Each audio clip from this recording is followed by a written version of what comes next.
Hello, and thank you for ordering your new Kinetic Wi-Fi router.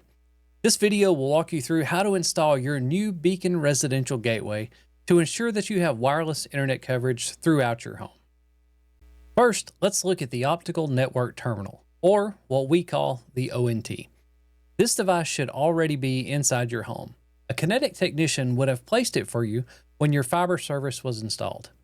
At Kinetic, we use a few different ONT models, but yours should look like one of these.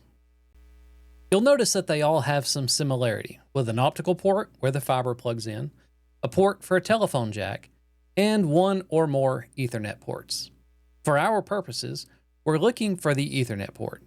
If you have more than one port on your ONT, use the one that's labeled 10G. Once you locate the correct Ethernet port, simply connect one end of the Ethernet cable that was provided in the kit you received into that port. With the Ethernet cable plugged into your ONT, we can shift our focus to the new Nokia Beacon Gateway.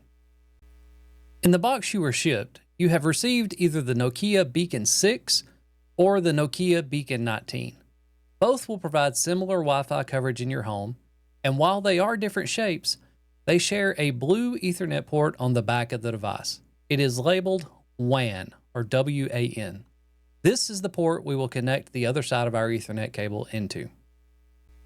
After the Nokia Beacon is powered and connected to the ONT with an Ethernet cable, you should see the LED indicator on the front of the device start flashing. The device will also power cycle a few times before it's ready to use. Once the Nokia Beacon stabilizes, you have completed the installation of your new wireless gateway. This device will provide Wi-Fi coverage throughout your home. To connect to the Wi-Fi network, you'll need the SSID and the Wi-Fi key. These will be printed on the bottom of the device. Thank you again for allowing Kinetic to be your service provider.